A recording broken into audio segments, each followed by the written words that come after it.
বিএনপির প্রতিষ্ঠাতা ও শহীদ রাষ্ট্রপতি প্রয়াত জিয়াউর রহমানের বীরুত্তমের ৪৩তম শাহাদাত বার্ষিকী উপলক্ষে দোয়া ও আলোচনা সভা করেছে বাহরাইন বিএনপি এনটিভি বাহরাইন প্রতিনিধি সৈয়দ মামুন হোসেন জানান, আলোচনা সভার সভাপতিত্ব করেন বাহরাইন বিএনপির সাবেক ভারপ্রাপ্ত সভাপতি আখতারুজ্জামান মিয়া। যৌথ সঞ্চালনা করেন সাবেক সিনিয়র যুগ্ম সাধারণ সম্পাদক জাহাঙ্গীর আলম ও শহীদ সরকার।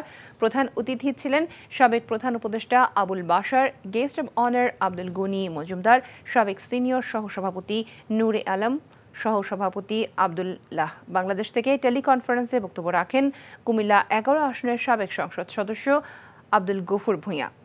বিএনপির কুমিল্লা বিভাগীয় সাংগঠনিক সম্পাদক অধ্যাপক অ্যাডভোকেট সেলিম ভূঁইয়া, বিএনপির চেয়ারপারসন বেগম খালেদা জিয়ার উপদেষ্টা বীর মুক্তিযোদ্ধা অ্যাডভোকেট ফজলুর রহমান, বিএনপির যুগ্ম মহাসচিব খায়রুল কবির খোকন। পরে জিয়াউর রহমানের আত্মার শান্তি ও বেগম খালেদা জিয়ার সুস্থতা কামনা সহ দেশ এবং জাতির কল্যাণ কামনায় দোয়া করা হয়।